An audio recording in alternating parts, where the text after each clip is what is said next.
দেশের জৈব বৈচিত্র্য এবং স্থানীয় সম্পদগুলির গুরুত্ব এবং তাদের টেকসই ব্যবহার সংরক্ষণ সম্পর্কে ধারণা বৃদ্ধির লক্ষ্যে বিজ্ঞান ও প্রযুক্তি দপ্তর স্কুলগুলিতে ডিএনএ ক্লাব গঠনে গুরুত্ব দিচ্ছে। তারই অঙ্গ হিসেবে বৃহস্পতিবার আগরতলা বিজয় কুমার বালিকা বিদ্যালয়ে উদ্বোধন হলো ডিএনএ ক্লাবের।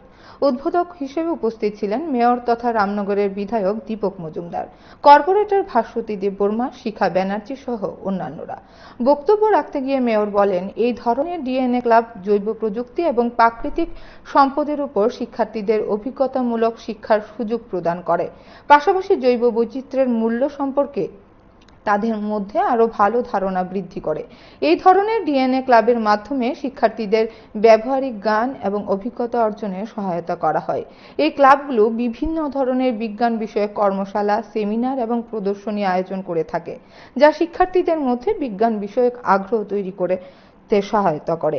বক্তব্য রাখতে গিয়ে মেয়র দীপক মজুমদার গোটা কর্মসূচি সম্পর্কে আর কি বলেছেন শুনুন। তৈরি করা হচ্ছে তারই অঙ্গ হিসাবে আজকে আগরতলা বিজয় কুমার বালিকা বিদ্যালয়ে আনুষ্ঠানিকভাবে যে ডিএনএ ক্লাবের উদ্বোধন করা হয়েছে, তাতে আমাদের মধ্যে উপস্থিত আছেন আজকে এই অনুষ্ঠানের মুখ্য অতিথি Shri Anjan Sengupta, joint member secretary Tripura biotechno council, government of Tripura. আমাদের সঙ্গে আমি বলবো যে আজকে আমাদের বিদ্যালয়ের জন্য একটা বিশেষ, স্টুডেন্টদের জন্য একটা বিশেষ দিক।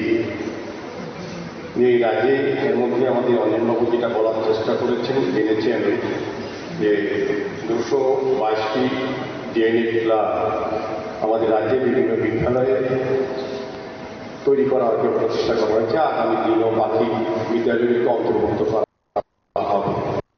তাতে এটা একটা সংযোজন বিজয় কুমার বালিকা বিদ্যালয়ে হয়েছে।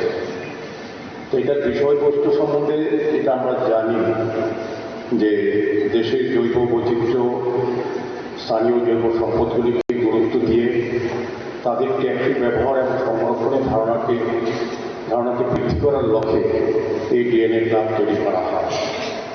এই ধরনের ডিএনএ ক্লাব তৈরি করার মেন উদ্দেশ্য হচ্ছে যে আমাদের জৈব সম্পদকে ব্যবহার করে রাজ্যের সম্পদকে সামনে রেখে ছাত্রছাত্রীদের মধ্যে তাদের উৎসাহিত প্রদান করা এবং তাদেরকে অবহিত করা।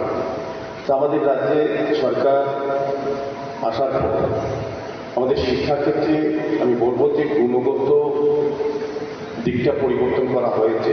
শিক্ষা ব্যবস্থা কেন্দ্রীয় শিক্ষানীতির সঙ্গে রাজ্যে বিভিন্ন শিক্ষার যে প্রকল্প বা কর্মসূচির মাধ্যমে যারা শিক্ষার্থী তাদেরকে আরও সমৃদ্ধ করা, তাদেরকে মানসিকভাবে তৈরি করা, শিক্ষা জগতের পাশাপাশি অন্যান্য কারিকুলামের মাধ্যমে, অন্যান্য গুণাবলীর মাধ্যমে তাদেরকে জানতে দেওয়ার তৈরি করা। আগে একসময় আমরা জানতাম শিক্ষা মানে, আমি নিজেও একজন ছাত্র ছিলাম বা যারা মঞ্চে আছে তারও ছাত্র ছিলেন, যারা শিক্ষা দান করেন তারাও শিক্ষার্থী যারা হয়েছে তারও স্টুডেন্ট ছিলেন। তখনকার সময় আমাদের ধারণা ছিল প্রতিগত বিদ্যাই আমাদের কর্মসংস্থান বা আমাদের জীবন ধারণের একটা জায়গা শিক্ষা। কিন্তু এখন শিক্ষা শুধু যে পুঁথিগত বিদ্যা এটা নয়, শিক্ষা বিভিন্নভাবে অন্যান্য গুণাবলী, তার সুপ্ত যে প্রতিভাগুলি আছে স্টুডেন্টদের মধ্যে তার বিকাশ, তাকে প্রসার এবং সমৃদ্ধি করার জায়গা হচ্ছে শিক্ষাঙ্গন। বিভিন্ন ক্ষেত্রে ক্রীড়া হোক, সামাজিক হোক, সাংস্কৃতিক হোক বা শিক্ষার ক্ষেত্রে হোক, আমাদের তুলে ধরার জায়গা হচ্ছে শিক্ষা ব্যবস্থা। এবং আমাদের রাজ্য সরকার 2018 সালে সরকার হওয়ার পর সমস্ত দপ্তরের সঙ্গে শিক্ষাকে সবচেয়ে বেশি প্রাধান্য দেওয়া হয়েছে। কারণ আমরা বিশ্বাস করি যে শিক্ষা হচ্ছে একটা জাতির মেরুদণ্ড, উন্নয়নের মেরুদণ্ড হিসেবে বা মাপকাঠিতে দেখি। বিশ্বের যে কোনো দেশ যখন উন্নয়নে চলে গেছে তার শিক্ষাটা হচ্ছে মেন মাধ্যম।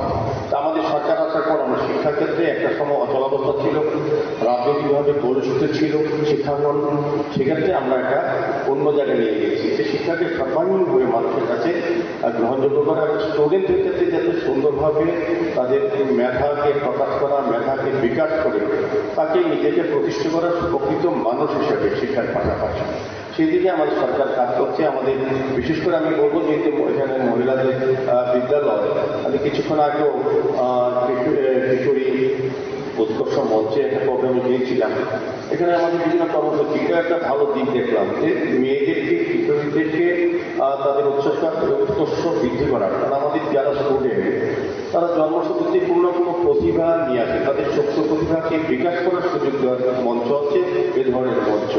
আমি বলবো যে স্টুডেন্টদেরকে শিক্ষার পাশাপাশি অন্যান্য গুণাবলীকে তাদেরকে শিক্ষিত বা দীক্ষিত করা, সামাজিক প্রতি দায়িত্ব গ্রহণ করা, সেগুলিও কিন্তু এই ধরনের কর্মসূচির